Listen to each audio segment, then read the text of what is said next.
निवडणुकांचा निकाल हा पुढे ढकलल्यावरून नाना पटोले आणि चंद्रशेखर बावनकुळे यांच्यामध्ये चांगलीच जुंपली आहे। यावरून नाना पटोलेंनी संशय व्यक्त केलेला होता, तर बावनकुळेंनी देखील त्याला प्रत्युत्तर दिले। पाहूयात।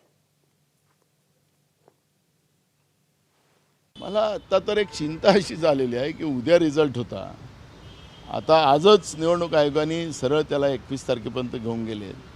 त्यामुळे हे सगळं संशयाच्या भोवऱ्यात येत आहे आणि हे सगळे संशयाच्या भोवऱ्यात येत असताना पुढं काय होईल, पण उद्या निकाल आले असते तर महाराष्ट्रात सगळ्यात मोठा पक्ष काँग्रेसच आला असता।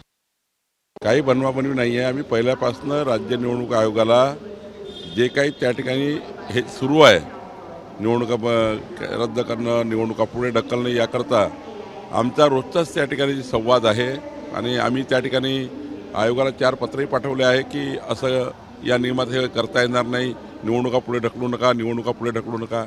आता नाना पटोलेला प्रत्येक गोष्टीचं राजकारण करायची गोष्ट वेगळी आहे। आम्ही सर्वच लोक संतप्त आहोत, आम्ही सर्वच लोक त्या ठिकाणी राज्य निवडणूक आयोगाच्या भूमिकेशी असहमत आहोत। निश्चितपणे निवडणूक आयोगाची भूमिका ही चुकीची होती, त्यांनी निवडणुका पुढे ढकलल्या नव्हत्या पाहिजे।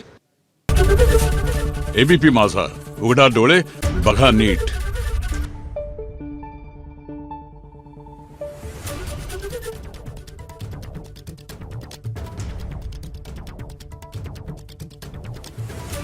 Thank you.